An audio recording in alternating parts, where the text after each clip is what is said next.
Boom. How we all doing? How we doing? Monday evening. Haven't done one of these during the week in a while. Haven't done a solo one during the week in a while. How we all doing? Get a few people in. I'll talk about the fights that happened over the course of the weekend. I will take it from there. I hope I have this set up right. Yes, that's perfect. At least I think it is. Yeah, it looks perfect. So, how are we all doing? I hope that's working fine. That's working fine now. So you get a few people in the chat to talk about the fights over the course of the weekend. Obviously, we've got to look forward to this fight the weekend coming, which is Tank Davis versus Rowley. Look, I think we all kind of know how that fight's going to go. At least I'm sure most of us do. But it should still be a good laugh nonetheless. I want to stay up for that, do a watch along. I reckon we're seeing a stoppage. I reckon that fight, right? I think that fight is going to be a case of, can Rowley even... See, he's going to come out swinging. He's going to come out what he normally does, charge it forward. He's got very little defense. I forget the guy's name he fought. Was it last year or the back end of 2012? And he really didn't look good in that fight. Do you think Buatsi can ever become world champion considering the monstrosity talent in the division? It's going to be difficult, and judging by the fact that Canelo, and we'll get a video on that later this evening, is likely to face Triple G next, I wouldn't at all be shocked if Eddie Hearn jumps the gun and just puts him in there against Dimitri Bivol. That wouldn't shock me in the slightest. Do I think he'll win? Look, Buatsi's not a bad fighter. I don't think Virgil Hunter is necessarily the right fit for him. I've been saying that. And here's the funny thing, right? I actually quite rate Virgil Hunter. I think he's a good enough trader. But I just think that guys like Dimitri Bivol, or guys like Tony Yoka, and guys like Buatsi, I don't know necessarily. I think Buatsi has learned, because Buatsi's pretty good on the inside, but I think he's learned a little bit more on how to fight on the inside from Virgil Hunter. My advice to him would be take what you've learned and maybe go and look at maybe a more defensively sound trainer. I think he needs that. If great fighters, what they do is if they can take what they learned from a previous trainer and apply it to the next. Look at Povetkin. When he was trained by Teddy Atlas had him basically, he wasn't fighting the Customato style. He wasn't doing that. But if you see how he was doubling up on the left hooks, if you see, like, Povetkin's always been good with his short punches, but with Teddy Atlas is great at teaching fighters how to throw short punches, hooks and uppercuts like that. And if you see Povetkin when he finishes training with Teddy Atlas, he was still able to take what he learned from Atlas and bring that forward into his career, into the remainder of his career. So that's what I think Buatsi needs to do. And I think that's what great fighters do, is they take what one trainer has taught them and they're able to play it forward onto, the next trainer or the trainer thereafter. It's when you see fighters. See, here's the thing, right? I don't think you should be loyal to any specific trainer, but I also don't think you need to be changing trainers willy-nilly, if you know what I mean. I mean, like, you have fighters who train with, like, one trainer this fight, one trainer that fight, one trainer this fight for no reason. I don't think that does any help, but I think that you will hit a certain ceiling with a trainer at some point, and I feel like Buatsi and Hunter, they need to change something up there. If I had to think who I wouldn't mind seeing Buatsi with, it depends where he wants to base himself. If he's happy being based in the US or having a US trainer, then maybe he'd want to look at someone like a Ronnie Shields or someone like that. If he wants to come back to the UK, McGuigan potentially, or someone like Grant Smith might do a bit of good there. But in response to your question, at the minute, no, I don't think he will be. The unstoppable Alan Babbage marches on. I'm telling you now, man, Babbage, I heard Hatman say it, that Babbage looks jaded. He looks like a jaded fighter. And I think he was saying that on the Brotherhood podcast last night, that he looked jaded because you look at him against guys like Shondell Winters and against guys like K.O. Kennedy, and he wasn't forcing his shots. And to be fair, against KO Kennedy and against Shondell Winters, those guys are at a very low level. I mean, they're basically journeymen. So you could probably get away with fighting reckless, and you take someone who's not that good, but is better than those two, and they probably still look rejuvenated with them. But with Babbage, yeah, I do get that impression that he is probably forcing it. The way he speaks about sparring, he's been in there with Joe Joyce, been in there with Dylan White sparring, and I reckon there's a good chance he probably has taken some serious beatings in sparring. Not that I mean that is he's a bad fighter. I mean in the sense of they don't tend to hold back in sparring. And that was one criticism Emmanuel Stewart used to get, was that when he was training fighters in the Kronk gym, he would have the heat right up, and those guys would just go all out in sparring. And I remember hearing, who was it? Oh, who was it who said it? But someone said that a lot of careers were lost in that Kronk gym, as well as a lot of careers were saved and created in that Kronk gym because they had that approach, because it was just a case of the strongest survive. That was basically their motto. So I think that could be something with Babbage. At the end of the day, I remember watching that Winters fight a couple of years ago now, and just seeing that Winters was able to just counter Babbage a couple of times. I was thinking, anybody who's a good straight puncher who can counter, they're going to light Alan Babbage up. And you look at someone like Oscar Rivas, he ain't beating Oscar Rivas. Rivas didn't look amazing in his out in a Bridgerweight last time, but I reckon he has enough in the tank to beat Alan Babbage. Babbage is kind of really, he doesn't want to fight cruiserweight. And, people would say he'd have better luck at cruiserweight. Well, cruiserweight, you see, Babbage at heavyweight, he has a good work rate. He's all right punching power, but these guys are bigger, stronger, they hit hard. But at cruiserweight, it's like a double-edged sword, because those guys, they hit hard as well, but they're so much faster than your average heavyweight, and they have a bigger punch output, that it's kind of like you're damned if you do, damned if you don't kind of way. Babbage had more views than the main event. Yeah. But Babbage, he does put butts in seats. That one thing you cannot deny. I wonder if they try catch Alan Babbage out against Rivas right away, or if they'll build up his resume a bit more. What do you think?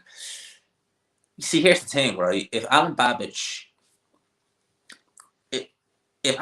still puts butts in seats and they can still sell him and market him, they'll probably want to take their time, I reckon, because, yeah, he's looked vulnerable, he's looked shaky, but he still is able to get through, and he's not looking completely over the hill or anything like that. So I reckon with Babbage, they'll probably be okay.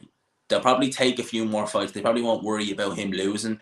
And then maybe if he really struggles in a fight, like, I mean, really, really struggles, then they'll probably pull the trigger and just say, all right, put him in there with Oscar Rivas. We'll do it. We'll try and do a big show, do it in the UK somewhere, and then see what happens. So I reckon he's not going to be taking any world title fights anytime soon. But if he starts looking a bit shaky, yeah, we may very well. First, big up to Ali Drew every time. Hey, G-Man. Hey, babe. That's obviously not the real Ali Drew. I've been waiting for this live since yesterday. Hope you're good. Yeah. Look, I did plan on doing this yesterday. Yesterday was the final day of the season, Premier League season. And I went out for a bit with my friends to watch them games. And by the time I got home, I was like, not enough time. Between doing a recording of a video and doing this, there just wasn't enough time.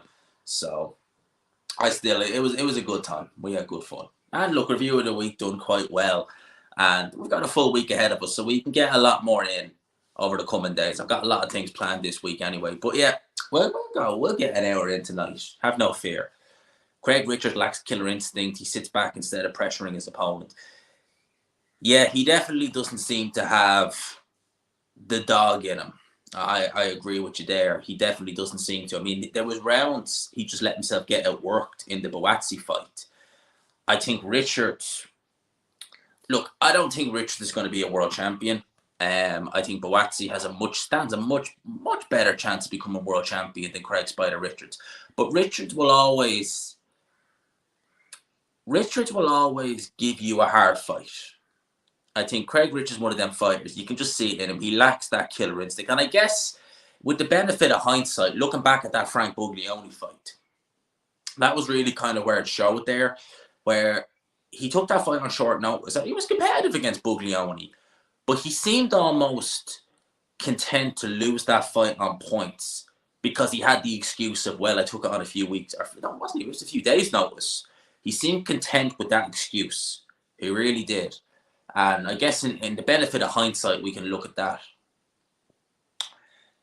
How crime you are not talking about Benavidez Lemieux. I talked about it in review of the week, mate, and I can talk about it today. It was, that fight was always going to end early. I mean, I was amazed that fight, some people were really giving Lemieux a shot because of his punching power. I was like, Lemieux's been over the hill, I want to say, since 2019. 2019 is when he started going life and death in fights. Because I remember, I think, was it he fought at middleweight? No. He was meant to fight a guy at middleweight. I forget who it was. But he had trouble making weight. And I think he actually passed out making weight.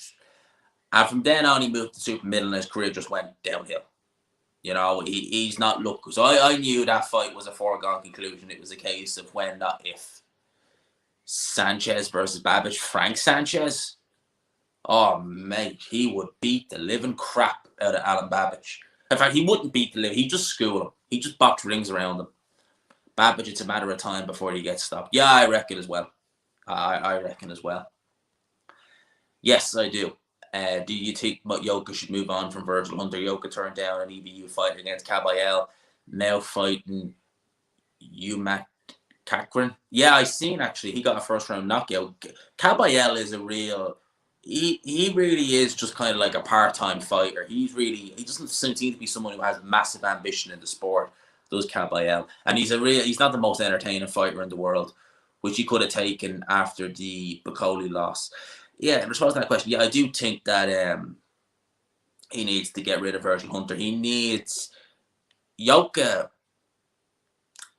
Yoka is all right long range, but he's not really sitting down with full power on his shots. I think he needs to get an offensive coach, maybe a Goosen. Might be a good fit for Tony Yoka, maybe someone like him. He's obviously wants to base himself in the States. So maybe someone like him who teaches a bit more aggressive, because Yoka, I mean, real, like, I can't believe that was a majority decision. You do wonder if Yoka had been aggressive. Now, obviously, we know he didn't deserve to win that fight. But if he had been aggressive, God only knows what would have happened. How many times is Eddie Hearn going to say next week for AJ fight? Also, Chisora and Adam Kalnacki ain't a headline show either. Sky used to put much better fights on pay-per-view, on without pay-per-view. How many stars has the Zone lost? Well, a lot of people weren't too pleased with the card that was on Saturday. I didn't watch the card. I was out. But I wasn't compelled. I was thinking of doing a watch along, as you may know. And then I was like, here, this card's crap. I'm not going to watch along with this. The Zone, it's an interesting one. I mean, the Zone, Joe Parker was headlining in December, and likelihood is now he's going to be fighting on a BT show. Now, Joe Parker was a good name that they could have, worked with, because obviously he's that big following in New Zealand. And I think that Joe Parker, I'm surprised the Zone didn't put more pressure on him to keep his acquisition, because obviously he brings the New Zealand numbers. So remember when he fought Junior Fat, was a real stinker, but it still brought numbers to New Zealand because they were able to get the Zone there. And I think that the Zone needs someone who's not internationally known per se in that regard, but in a specific demographic, a specific region of the world. It helps them. It's good for them as well to have stars who are, international stars, worldwide ideally, but also in specific demographics of the world. Like, for example, if you have, like, Conor Benn is known in the UK. You have Canelo, who's worldwide, but you don't really have any. Well, I guess you could probably say that Ryan Garcia, but he's obviously with Golden Boy. He's kind of more US kind of based. You need someone down in the Oceanic region. You could have had Parker. You need someone out in the Philippines region. You obviously have... Well, you had Rumvasai at one stage. You got Chocolatito. But the main kind of guy you'd want would be kind of someone like Inoue. And he's with Top Rank. So I think they need to do something like that. Might help the zone. But yeah, look, the zone hasn't been looking amazing. And I think one of the reasons why we're not seeing fight camp this year is maybe Eddie Hearn is thinking, do you know what? Last year it was a kind of a tricky kind of thing. It was just starting out with the zone. You know, everything was going well, or he thought it was going well. And maybe this year he's thinking, I don't have the funds, or maybe not that I don't have the funds. Maybe I can't recoup enough money from doing 3 weeks of fight camps where I've got fighters wanting X amount of money. I'm charging the fans God knows how much. It ain't going to work this year anyways. Maybe he's looking ahead to next year instead. I know the zone need a lot of work. They really do. And like that, going off that topic there, now in a sec. I do hope the zone get their act together. I really do. Like people always be like, "You don't like the zone." I still pay my zone every month. I hope it works. I've said that several times, but I just think Hearn is just going the wrong way about it. I really do. I think Richards will beat Callum Johnson. Oh yeah, I mean Callum Johnson's looking shot to pieces at this stage, mate. He really is. Heaven help, what would have happened if he'd fought Joe Smith and Lyndon Arthur at this stage? Yeah, the Arthur fight would be. I think yeah. Well, the Arthur fight. See that I don't like that fight from a stylistic point of view. I think that fight could be a stinker.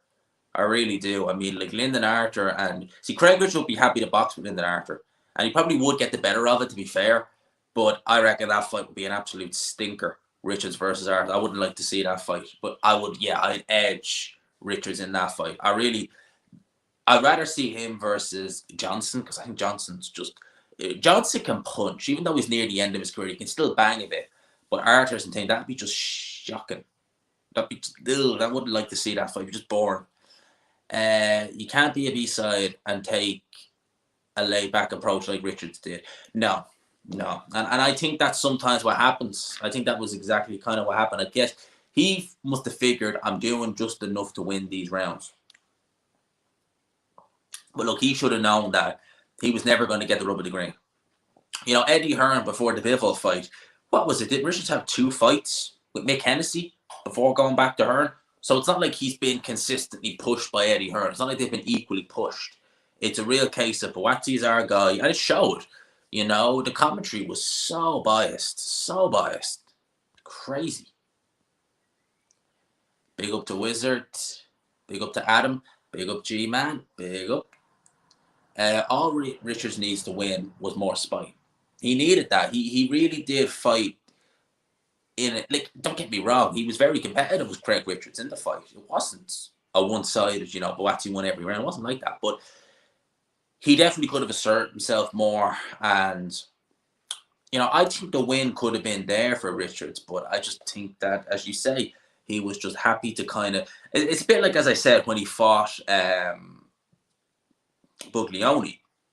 Looking back at that fight in hindsight, I reckon that win might have been there for him.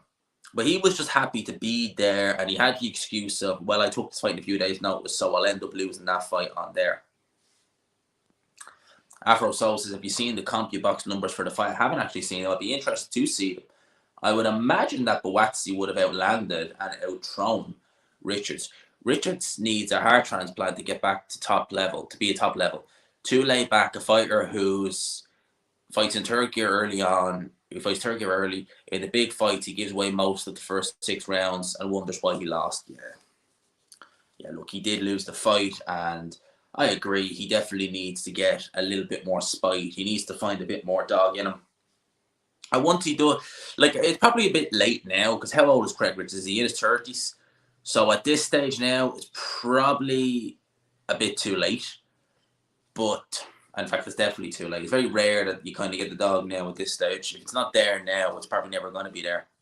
That's why I kind of think Joe Parker, there's someone who, yeah, if he's not got the dog in him now, it's never going to be there. Yeah, he looked better against Chisora, but I still don't think the dog is ever going to be fully there in him. I think he's never going to have that fire lit underneath him. No. Rivas is fighting Rosansky August 13th in Colombia. Really? Gee, that's a weird place. Would you like to see next for Babbage? Or who would I like to see next for Babbage? Well, I don't really... See, here's the thing. I don't really know Bridgerweight, the guys in the division, too well. But if you're talking about kind of cruiserweight, heavyweight, Would you take a risk with Alan Babbage against someone? Honestly, like, I wouldn't be shocked if Eddie Hearn took a risk and just, well, say a risk, it's not really a risk, but if you put him in there with someone like a Christian Hammer, because Christian Hammer is really, uh, Christian Hammer is just going to coast his way to the end and just see what Babbage can do in there against someone like that. They'll probably put him in there. I still wouldn't. I was no. I would say just probably Christian Hammer. They'll probably put him in there with next and look for the fight then after. How bad his belly was a punter on the zone, such a company manager, unbelievable. Yeah, man. Like, I've talked about that before. It's that's another can of worms. Look, what I don't really know. Like, I don't particularly like the guy, as you can tell. As a fighter, I actually was there was one stage where I actually quite liked him as a fighter, because I actually thought like he was doing he was overachieving, and I actually quite like when I see someone overachieve, because it's a real testament to their dedication in the sport. Because so often you see guys underachieve and it just wrecks you. It's like Kell Brook, you know, when you see Kell Brook, you're just like, you could have done so much more. You could have just done so much more with your career. And yeah, you've done some good work, but there was so much more there. With Bellew, I remember after the Cleverly rematch thinking he's never going to be a world champion. But that win he had against Mastinek for the European title was a good win. And the win over Makabu aged brilliantly. If you think about it, that win aged brilliantly. His win over Makabu. He handled BJ Flores quite well. Yeah, I think the low blow did help, because I know before he dropped Flores, he hit him a bit low. It's kind of borderline. But he still took care of Flores decisively. And no one really, I think Brian did that thereafter, but Bellew did it a lot more convincingly. And, you know, he was a good fighter. You know, him against Bradis, because Bradis was his mandatory at the time. I remember at the time thinking Bradis would probably beat Bellew. But honestly, like, he would have, I would have picked Bradis to win, but it would have been, he wouldn't have stopped Bellew. I reckon that would have been a fairly even Steven fight, to be honest. It would have been a good fight. And I wouldn't have discounted Bellew. Bellew could adjust quite well in there. He was actually quite good at adjusting to what was coming back at him at times there. Now, sometimes he looked a bit reckless, but I think when he smelled a bit of blood, he could get a bit reckless. But Bellew as a fighter wasn't bad. But when you see him as a person, it's just, he wants to be on TV. He wants to stay in the spotlight. And I'm sure Bellew knows, he knows flip all about boxing. He's not a good pundit, but he knows that Hearn loves a company man. And he's like, I'll be a company man if you keep me on TV. And that's all it is. And I just think that there's much better people who could be doing it. There's much more people who could give a good insight into boxing from an objective point of view and actually have a bit of charisma and a bit of character to them. Bellew's none of that. It's just a case of the matchroom fighter is brilliant, everyone else is crap, and if the matchroom fighter loses, I remember against Kid Galahad when he lost, he never even attempted to explain kind of what Kiko was doing in there to set up the shot that landed. It was just a case of, yeah, weight cut, that's it, end of, no reason why he lost. It was the weight cut. It's like, mate, come on, get off it. Yeah, he's unbearable. Yeah, he's awful, but I think that the zone obviously know that people don't like him because they get tagged in posts about him all the time. So I'm sure they must know that as well. But look, we'll see. I think eventually they will start to take notice when they're like every weekend people are complaining. So they will eventually. But yeah, Babbage can't crack eggs. Yeah, I definitely think his power is definitely its volume with Babbage. And you could see that because you could see when he was fighting guys like Tom Little. You know, they were taking, and Tom Little's never had a good chin. They were taking them shots well enough, but they just get overwhelmed. You know, you could see that. I remember against Winters. Now, Winters, he was hitting Winters first. Now, we obviously stopped Winters quite well. But the cleanness of the shots he was landing on Winters, I genuinely remember at the time watching, I think he's going to go flying out of the ring. But he didn't. And it does kind of make you wonder. Now, I know we stopped KO Kennedy quite easily, but he didn't train for that fight at all. Prior to what he'll tell you, he didn't train for that fight. I know that for a fact. So with KO Kennedy, he just didn't train. Official CompuBox, Buatsi landed 90 to 49 jabs. Wow, out jabbed them. Jeez, I wouldn't expected that. 140 to 106 power shots. And if you land more of your power shots, you normally win the fight. You do normally tend to win the fight. Remember in 2018, the UK had AJ Fury, Bellew, Hay, Brook, Khan, DeGale, Smith, Groves, Smith, world champions besides heavyweight. Look at that. And might I add, mate, right? You're right. But also we had who weren't world champions. We had White. We had Eubank. Who else did we have? We had kind of Josh Taylor, who was up and coming at that time, making strides. We also had, well, Josh Taylor, oh, no, he wouldn't have been champion at the time. But he was coming off the back of that O'Hara Davis win. Who else did we have? We had a good few at the time. I mean, if you think about it, right, they were great times. They were great days. You know, you had Ryan Burnett doing his thing. Frampton was still fairly relevant. They were great times. If you think about it back then, like all the kind of names we had. And yeah, I just don't see any coming true.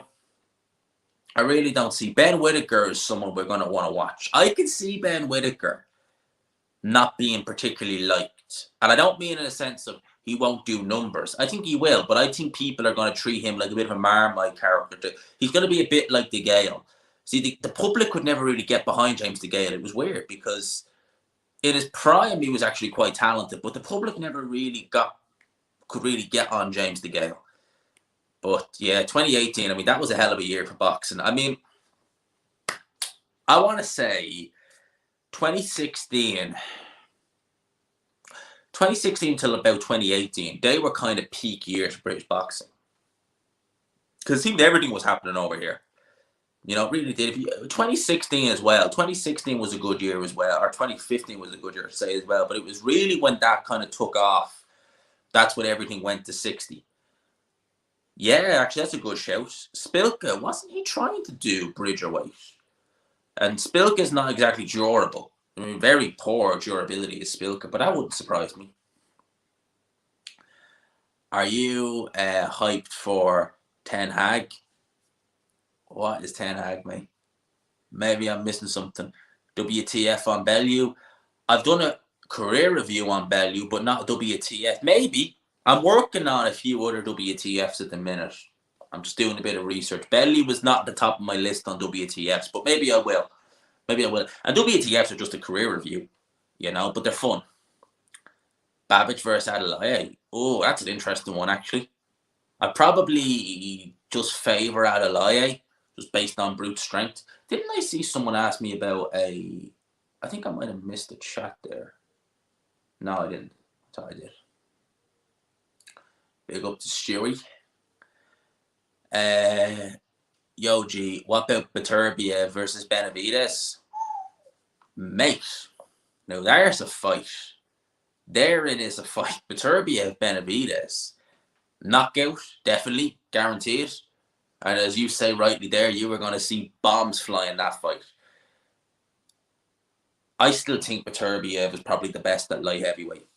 I really do. I still think Beterbiev is the best at light heavyweight. And I think even Benavides, if he moves up, Benavides is huge. I mean, how that guy makes 168 is beyond me. He's massive.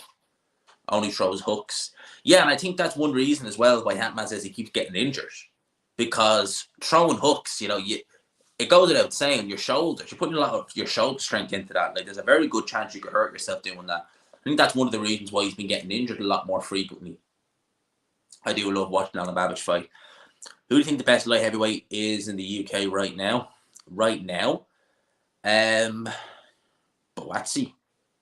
I think Buatsi. And people were asking him against Anthony Yard. I must actually talk about that in the video. Buatsi against Yard. I don't know what happened. I'm just saying this for me. I was like, I don't know who I'd take in that fight.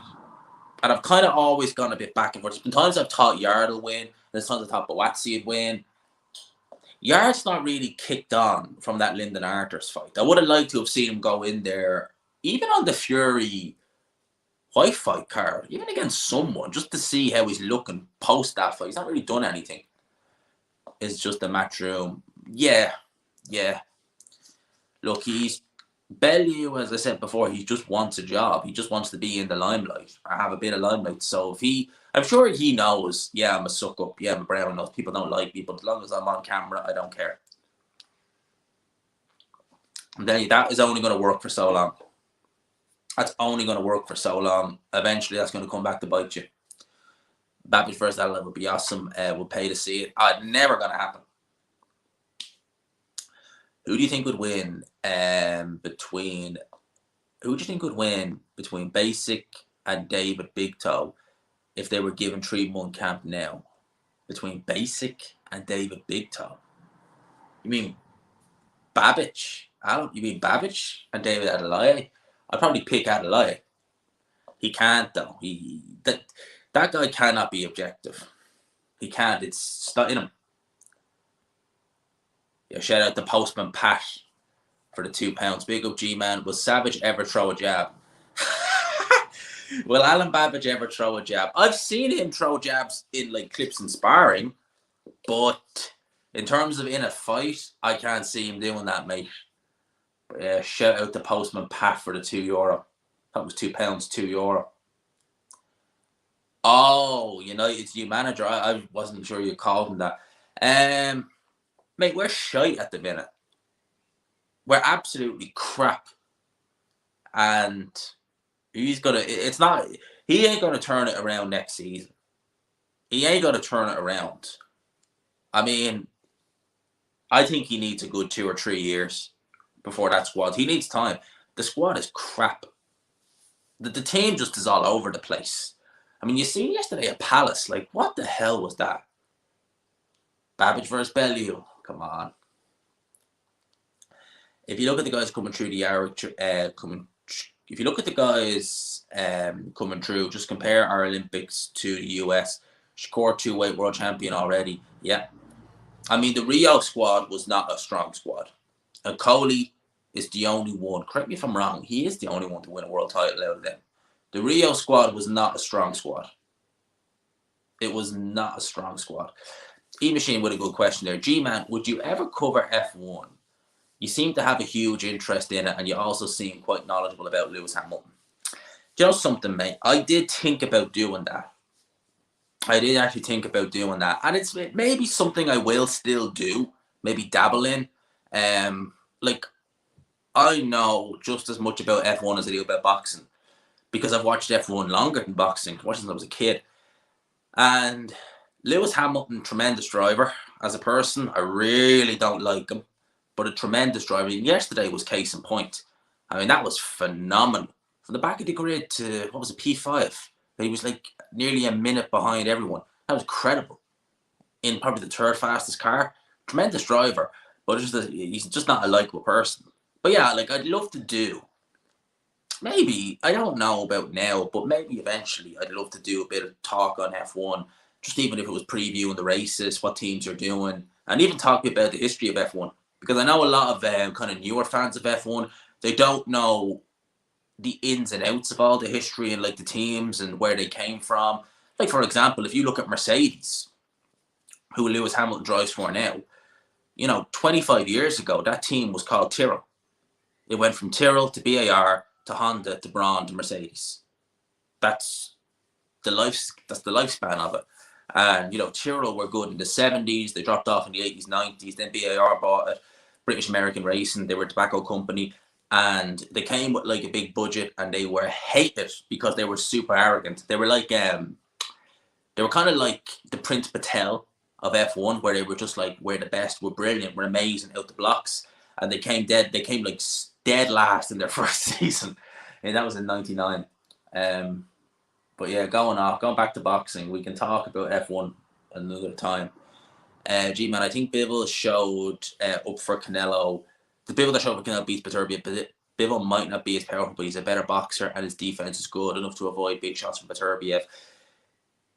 That right there is a fight that I like that fight. And I can see how both guys win, because Beterbiev is someone who he's great at closing the range, and he's but forget, Beterbiev is an experienced amateur too. And I reckon, I wonder if because see, Canelo wasn't able to really dent Bivol with his power, but Beterbiev sure as hell will. I would say, honestly, I would say Beterbiev. Would I say he's the hardest puncher pound for pound in the sport? It's between him and Wilder. You'd say one of them is the hardest pound for pound in the sport. I had a 55-45 to Bivol. Oh, in terms of percentage, yeah, I get you. I was looking at that like, what? So yeah, I get you, mate. Dan Aziz, what's up there? With Yard and Buatsi are not that good. Stands out compared to them. Well, Dan Aziz needs to get a move on. He's in his early 30s now, or is he in his 32, 33? He needs to get a move on. He impressed me. He surprised me because I remember him against Jose Burton. I picked Dan Aziz to win that fight, but I never would have thought he'd win it the way he did. I mean, he dominated that fight from start to finish. I thought he'd win a kind of cagey point decision. He impressed me, did Dan Aziz. I'd love to. There you go. If Buatsi can't get Bivol next, put him in there with Dan Aziz. Why not? That'd be a good fight because Dan Aziz needs to get a move on himself. How's Wilder number one when he's not won a fight since 2019 and lost? How does that make sense? It's the WBC, mate. I've given up thinking how they make sense of things. I literally don't understand it myself. He's not won a fight since 2019. You're absolutely spot on, and he's number one ranked. I mean, but if you're close to the WBC, you get them rankings. Do you know? I remember Danny Garcia. Didn't he lose to Sean Porter? Why didn't he lose to Sean Porter? Yeah, he lost to Sean Porter. That was for the vacant WBC title. And didn't he knock out Granados? And he was mandatory for Spence.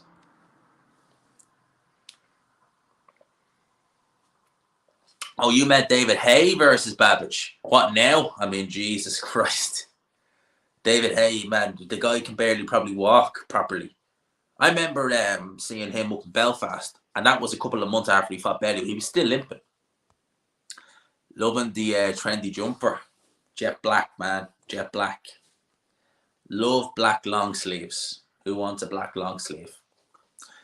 Despite my despite every rational bone in my body thinking Tank will KO Rowley, his confidence is infectious. Such a great character. Would like to see him put up a good fight, win or lose. Yeah, look, I don't mind him, actually, to be fair. I think he's quite fun to watch. It's going to be a fun fight, but I just can't see him winning this fight. I'd be amazed if Rowley did. I'd be amazed if Rowley survives to the end, much less wins. He's shown vulnerabilities in his defense, which Bivol could exploit. But at the same time, Beterbiev has consistently put people on the canvas from out of nowhere. Yeah, you see in his fight against Marcus Brown, where Brown, early on, his speed and athleticism, you could see it was kind of making Beterbiev think a bit.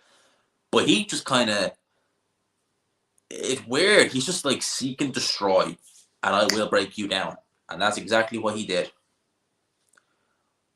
Why don't you like the guy? Lewis Hamilton?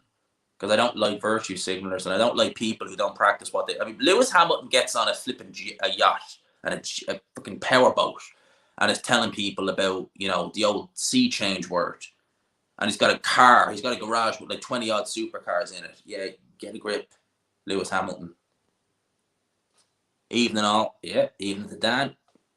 Rowley going to get banged. Jackson Martinez. That was who it was.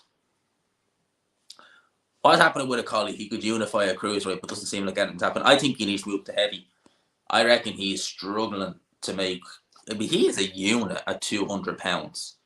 But if they can't get... You see, but Breedis is just kind of... Like, he really is... He wants to fight Jake Paul. And it's such a cringe whenever I see him do them videos where he's calling out Jake Paul. So God knows what's happening. Yard beats Spider and Beterbiev. That's a claim. I'd probably pick him over Spider. Rowley gets... Yep. Big up the postman, Pat. RG, man, who would you like to see on the DAZN commentary team if you had your picks for anyone? Here's what I would do, right? I would take Andy Lee off, but I would put him as a pundit because I think he's better. Look, he's not a bad commentator, but I think he's better as a pundit. So I keep Andy Lee, I'd retain him in a commentary sense, or not in the commentary, I'd retain him in a punditry sense. I would wheel Mike Costello back to BBC, and as a lead commentator, if we could get him, I would bring back Ian Darke. If they could get, I think he does football now, but I would love to get Ian Darke back because he was brilliant. If they couldn't get Ian Darke, honestly, I don't mind Andy Clark on commentary. I don't mind him. And do you know who else I don't mind? Do you know that, was it Andy or Andam Steedman, the guy who used to do the IFL cards? He's actually not bad. If you're talking about, if it has to be kind of like in around the England, I would get either one of them two guys. I'd probably get Andy Clark. We're talking about a three-man commentary team. So I would get Barry Jones on there, definitely. And obviously, I'd love it if it would be Paulie. But let's just say they can't get Paulie. Let's say, for whatever reason, they don't want to do it. If they could coach Roy Jones over, then that would be perfect. So you've got Barry Jones, Andy Clark, Roy Jones. Obviously, I'd love Paulie. In terms of the pundits, say we're only allowed two pundits. So obviously, I'd put Andy Lee, and I would alternate it between Hay and Frampton. Because I think Frampton is a brilliant pundit. And I'd alternate it fight by fight between... Actually, I'd bring Carl Froch in as well. So I'd alternate it between the three. So some weekends you'd have Andy Lee, David Hay, and maybe Carl Froch. And then you'd throw in Carl Frampton. I would do it like that. I think that would work a lot better than what we have now. In terms of hosts, I don't really mind Laura Woods too much, to be fair.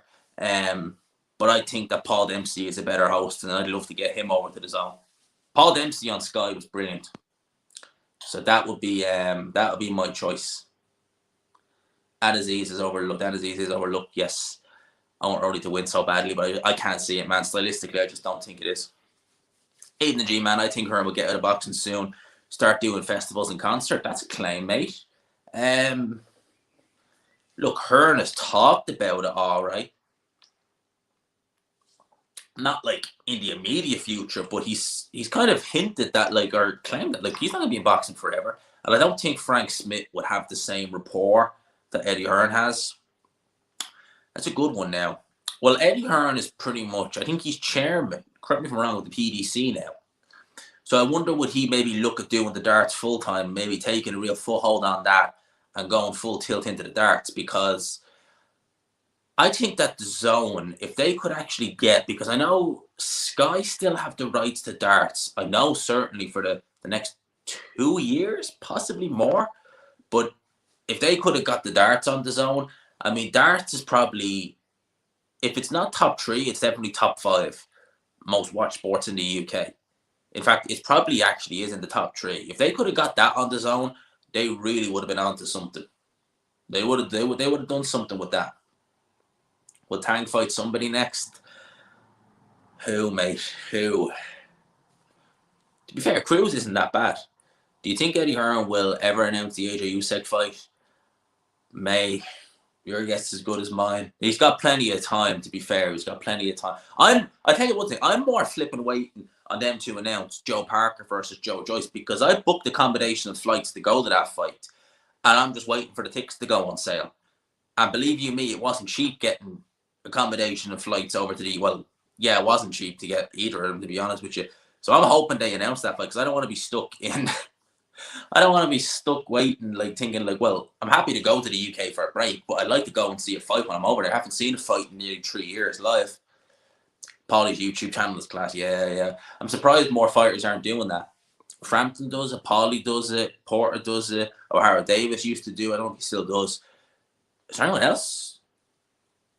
Breed is fighting Optinia in Australia. Okay. On July 2nd, Cody needs to fight Makabu or Guillemarian. Both of them would be interesting fights, but not much money to be made. No, of course not. He probably, yeah. He's managed by AJ, so he'll definitely be high up on that card. Aaron said, I seen that.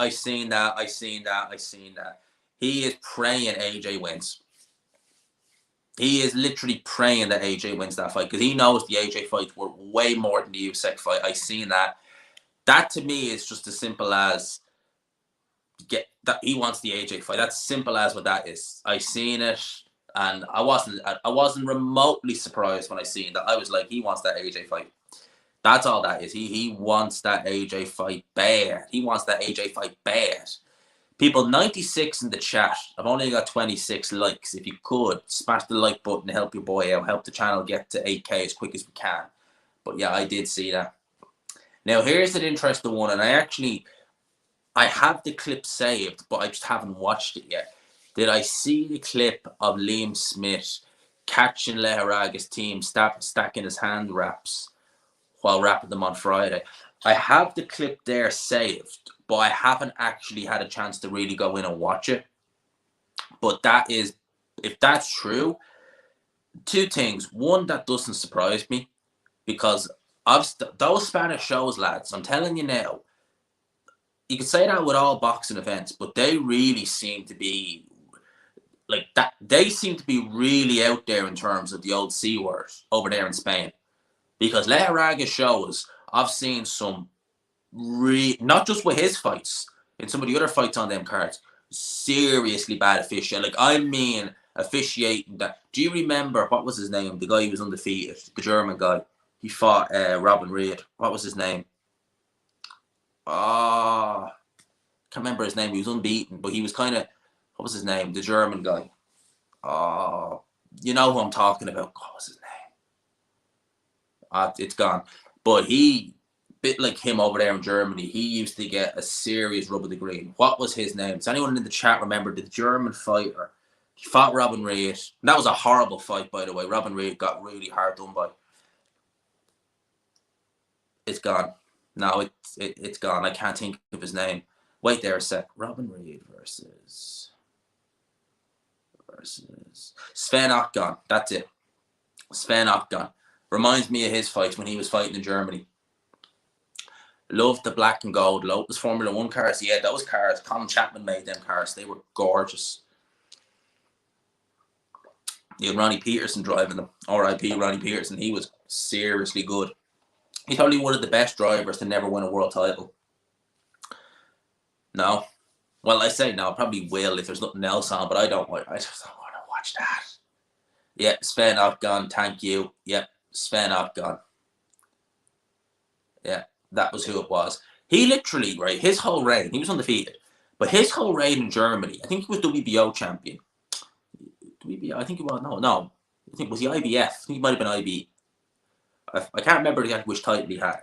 But he literally was kind of like, just, he was there, but he wasn't there, if you know what I mean. People were just kind of like, he was just irrelevant. He was kind of the guy in Germany.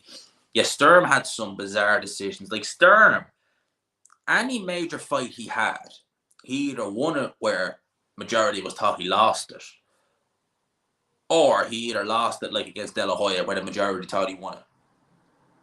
Sturm had a weird one. Sturm had a weird career. I think he only fought recently, and I think he lost actually recently enough. Either G-Man, do you think Matchroom was big enough to survive without Eddie Hearn? Not without a big star. Not without a big star. Like, say survive, define survive. Matchroom is a bigger entity. It does more than just boxing. But having Eddie Hearn there helps them, because people, even when they're booing Eddie Hearn, they know who he is. You would associate him with Matchroom. You know, AJ is his own commodity. So, and Frank Smith just doesn't have that rapport, you know, with people. People, it just doesn't have that. Could have sworn I was blind. I subbed. And do you think? Oh no, I didn't. I didn't see that. I actually didn't see that. Funny enough. How did he? I know he beat him, but I didn't actually see the fight. How did he do? Let's have a look. I didn't see the fight, but I know he beat Johan Duapas. How did he do it? 5th round stoppage. Now, Duapas, I think Duapas at this stage, his durability is gone. You know, back when he was fighting guys like Wilder, I mean, the fact that he took Wilder's shots, yeah, he was doing a good job. His forehead and nose got mashed up, but he never took a shot in the chin, but he was always tough. That's interesting. He stopped him. To be fair, Yoka stopped him in a round. White should take on Frank Sanchez next. I could see that fight going bad for Dylan White, mate. I could see it because Frank Sanchez is a terrific mover. And someone like Sanchez is a dark horse. He is. I'm telling you now, Frank Sanchez is a dark horse in that heavyweight division. He really is because he's a good mover. He's underrated punching power. I don't think people look at Frank Sanchez and see that he's not got, for the heavyweight, he's not got a crazy amount of knockouts. But you look at how he was able to just put F.A. Jagba in his place. And Jagba was like, hell no, I'm not going to. And because his corner, Jagba's corner were like, come on, you know, put it on this guy. And Jagba was like, this guy hits hard. I know he might not look it, but he hits hard. Where the heck is Callum Smith? You know, this is going to sound harsh on Callum Smith, but I seen someone tweet this today, and I kind of agree with this. If you think about it, someone said, is Callum Smith the worst fighter who's got the Ring Magazine title? That's a bit harsh, but you kind of have to think maybe, because I'm just trying to think who else is. That's a weird one. And that's a harsh one, but you kind of got to say, yeah, he's not. He's got to be up there. But I don't know what he's. God knows. God knows. Callum Smith made the money. He made enough money from boxing. I don't think the heart of hunger is really there as much. Should Hearn do a contender style series, such an obvious idea? Why has it not happened? That's an interesting shout, mate. Actually, very interesting. Think Tank will go after he leaves Mayweather? Where do you think he'll go after he leaves Mayweather? Probably just stick around PBC, man. He seems happy enough. If he's getting paid, I hear some serious amounts. So I can't see him going from PBC. Would he be willing to go to the zone to chase someone like a Ryan Garcia? Would he go to Top Rank to go for Lomachenko, Kambosos, Devin? If Devin sticks with Top Rank? I mean, possibly Top Rank might be the next step, but you would think that Floyd would have. I know him and Floyd have had a bit of a rocky relationship over the years, but surely Floyd would have been saying to him, Bob Arum is no. Is Cuban still the most boring, least lucrative in the sport? Yeah, Cuban. Those guys are never going to. It's very rare you see Cubans who bring the action. It's very rare you see it, but damn, them guys can box. I mean, I'm just trying to think. Like there have been Doherty Coates is not your typical Cuban fighter. You know, he brings the action. You're in the air, Doherty Coates. I mean, he is definitely not. He is not your typical Cuban fighter. He brings the action. But the majority of them, they're happy to just go through the motions and keep the boxing. White Pulev. Now, there's an interesting fight. I'd still pick White to win that fight. I think Pulev is a bit more over the hill than Dylan White is. Is there for the taking, ideal for a young prospect. Yeah, someone like see that fight right there, Pulev. That's a good shout, because if I'm a matchmaker, right? If I'm a matchmaker with Queensbury and Daniel Dubois can get by Trevor Bryan, I'm making Pulev versus Dubois first title defense. That's what I'm doing. If I was a matchmaker with Queensbury, I would be like, Pulev, you're fighting Dubois, regular title. We're putting that, maybe even on pay-per-view. If I was a matchmaker, definitely. Yeah, Luis Ortiz can be at times a little bit dull, but for the most part, he's entertaining. Yeah, he is. No one wants to watch a Cuban heavyweight. Orlando Solis was the worst. Orlando Solis is a fighter who had a lot of talent. A hell of a lot of talent. But he could not stay in shape. Do you remember, was it Tony Thompson he fought? Bear in mind, Solis was not a tall heavyweight, but he was like 280. I mean, he went crazy when he came to the US with the food. Shout out to J Cal. What do you think of Kalnaki versus Chisora? I like the fight, mate. I think it's a good little scrap. I do. I think that's a good little scrap. I think that Chisora should win. He's less over the hill than Adam Kalnaki, certainly at this stage. So I would give that fight to Derek Chisora. I think he'd take that fight personally. But for me, that's a good little scrap. Like, I mean, like, as long like Eddie, I think Eddie Hearn was on a bit Wilder at one stage. I was like, please, for the love of God, no. Just for Chisora's sake, just don't do that, please. David Pierce says, good morning from Australia, G-Man. You think Rowley has more than a puncher's chance? I don't, to be honest with you, mate. I think he's going to get absolutely battered by Tank. But it's going to be entertaining. That of which I've no doubt. I think it'll be a fun little scrap while it lasts. Luis Ortiz is fun. All joking aside, G-Man McClellan is my favourite boxer ever full fanboy right here. Admit it's connect. Is there a connection, or is he your favourite fighter too? Just asking. No, honestly, I love McClellan. Don't get me wrong, I love watching him. But how it started was just basically when I was in my old amateur when I was about 18. I went to spar one day and someone just shouted out, "Oh, G-Man's coming to spar." I just kind of stuck from there, and it was only really ever in kind of boxing is where that kind of came from, like in boxing circles. With the benefit of hindsight, if I'd known how big the channel would have gone, maybe I would have put it as my real name. But hey, it's done now, and I get a bit of anonymity doing it like this as well. Yeah, actually, that's a good point. That was a good fight. Hey, do you want to watch Benavidez fight? I did indeed, and it didn't surprise me at all that he battered Lemieux. I think the referee maybe should have stopped that fight in the first round. In my opinion, keep Wilder away from Chisora. I wouldn't even put White in there with Wilder, and I used to think White could beat him. I know, I always thought Wilder would be able to beat. I thought he would have battered Dylan White. Is Hughie Fury ever going to kick on? No. I mean, I can't see it, mate. I really can't. And I think he's hit his ceiling. I think European is his ceiling. And like, how old is Hughie Fury now? He's got to be about 27, 28. So that whole Fury's only young. I mean, they could get away with that 4 or 5 years ago. They can't get away with it now. What's your thoughts on the potential? I think it's fantastic. I think stylistically that fight is just, it's got entertainment written all over it. I cannot see that fight not being fun and entertaining. It just has all the makings of a really, really fun, entertaining fight. I think that fight is just, you are guaranteed entertaining. Both guys don't know anything other than come forward, aggression, hit, power shots. Both guys are a little bit over the hill now at this stage. I'd say probably Chisora probably still takes a shot better than Kalnacki. I think that fight would be great crack. How did I score Buatsi Richards?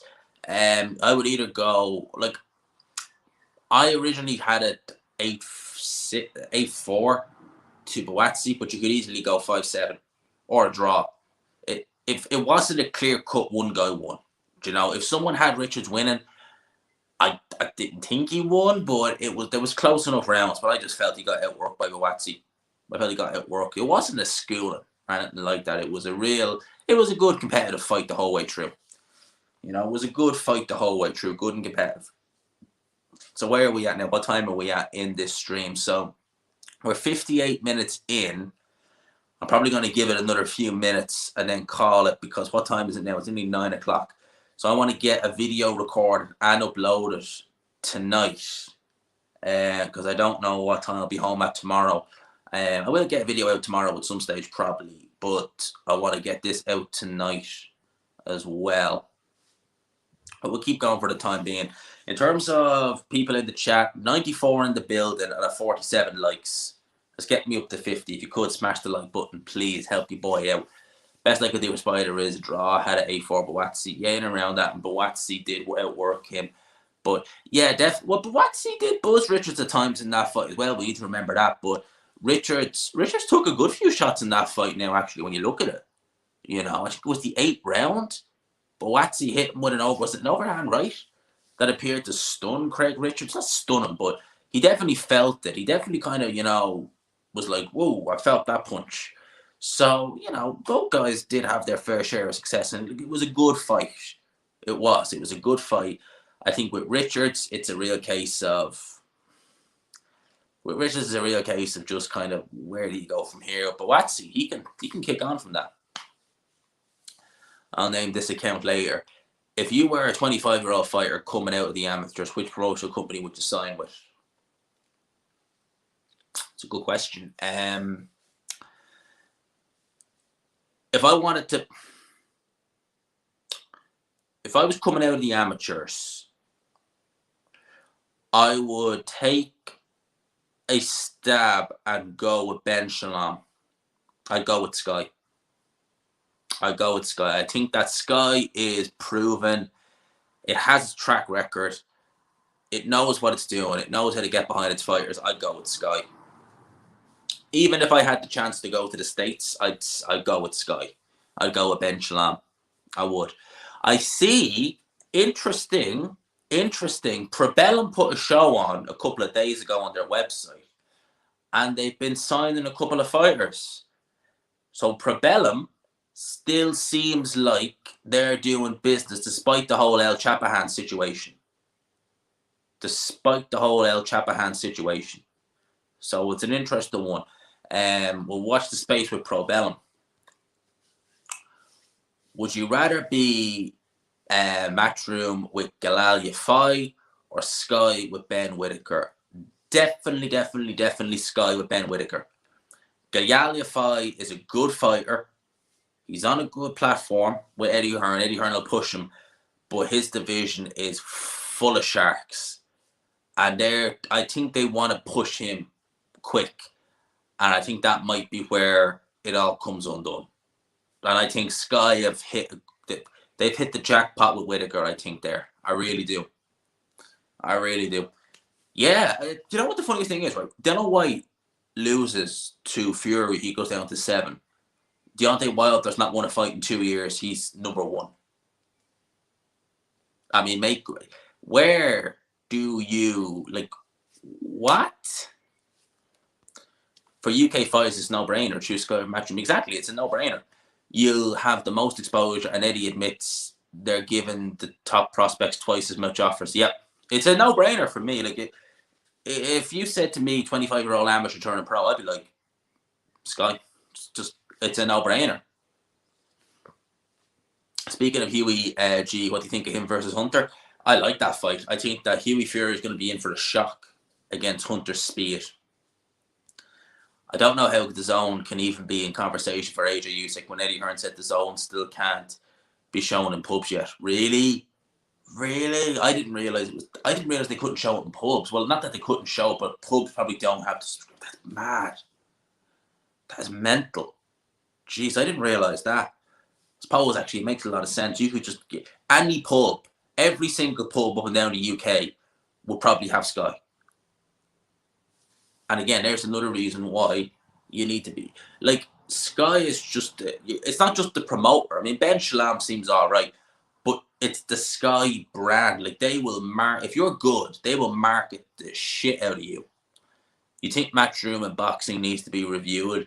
There've been so many mismatches lately, but fight shouldn't. Oh man, that was bad. When I saw that fight get announced, I was like, holy shit! I was like, that is bad. That is. I mean, Jesus, people. I would have rather seen him fight Truax. Do you think Hunter will chicken out versus Fury like he did with Hrgovic? I hope not. I hope that, Hunter really pissed me off in that Hrgovic fight that never happened because he was speaking out as though he'll fight anyone for any price. And then he was like, it's not enough money, I'll go to the Triller. It's like, really? Don't say I'll fight anyone for anything, and then go and, duck it and go Triller. So I hope so. Don't see the fight happen. And I hope you're wrong, man. I hope you're wrong. I'd like to see this fight. I think I've already read that, but I hope you're wrong there, man. When in Rome, stay in Rome. Sky. Yeah, exactly. Yeah, I mean, exactly. Hunter was saying he'd fight somebody's heavyweights for free. So when Filip Hrgovic, I mean, that's nah, man. What do I think of Congo versus Formella? Yeah, Congo is on the rebuilding phase. I think Formella is it's a step in the right direction. He should win that fight. He should win it. Formella's, he's durable, if anything. When's the next live? We will try and get another one in this week, mate. We'll try and get one in Wednesday. We'll try and get one in after midweek report. Babbage versus Jake Paul. Please. Yes, please. Who wins? AJ Usyk? Usyk, definitely. I can't see AJ winning the fight. Yeah, that's actually a great question. What's happening with Murat Gassiev? Injuries? Gassiev, he's only 28. Is he? Yeah, he's only 28 years old. So he is still young. He doesn't look it, but apparently he is, and he's Russian. So I doubt that they're not like the Cubans who lie. Who I'm 28. Really, you look 48. It's the son. Now we can see he probably is 28. But I think it's just injuries. Maybe it's just the way he fights, the tempo he fights. It's just his body just can't take it. Sky in the UK dominates the market more than any company out there. Anyway, yeah. I hope so. I hope so. I really, really hope so. 0 fights in the heavyweight division are scheduled because everyone is waiting on. That's the problem. I see. That's why I've seen people defending the rematch clause with Joshua Usyk. I'm like, we're in a situation now where the whole division's on hold because of that stupid rematch clause for the mandatory. The whole bleeding division is on hold now because of that. Didn't need to be that way. You know? The risk signing with Sky is the consistency of the shows. Whittaker will be lucky to be out 3 times this year. Yeah, but yes, true. No, very true. But you got to figure that, like, the zone shows are not going to be, you're not going to be getting out every other week. So I reckon Sky will get him out as much as they can. But yes, you're right there. I think that's where Pro Bellum comes in handy, because I think that a lot of them, they can kind of go back and forth between the small hall Pro Bellum, small hall Pro Bellum. Is Sky the equivalent to ESPN in the UK? Pretty much. Pretty much. I mean, it's the biggest. He does love the rematch clause. He puts them in for 10 rounders. Like, imagine having a little 10 rounder against some nobody and putting a rematch clause in. He loves the rematch clauses. And again, I think they hold up the sport. They hold it up. There's no ifs or buts. They hold the sport up, and it's just a pain. You're just like, come on, really. We don't need all these rematches. Like, the heavyweight division is on a standstill because of rematch clauses. It just doesn't need to be like that.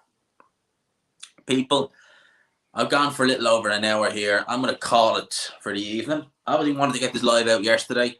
Had to wait till today. But we had fun, nonetheless. I haven't done a live on a Monday in a long, long time. And I've got some more stuff planned this week. So hold tight, watch the space, and I'll talk to you. For now, if you could on the way out, smash the like button. I hope you all enjoyed it. Rematch clauses are only good for super fights. They definitely need to stop them. They do. I understand it. I understand it with like a super fight or something like that, or not even like if you're talking about like about like say like it's a voluntary, right? So it's a big voluntary fight, a bit like kind of say like if Fury fights it. Say if AJ just decides I don't want to fight Usyk, I fight Fury. It's a voluntary. There's going to be a rematch, obviously, but for a mandatory, come on, really. People, I'll leave you with that. Hope you enjoyed the live. I'll chat to these people. Peace.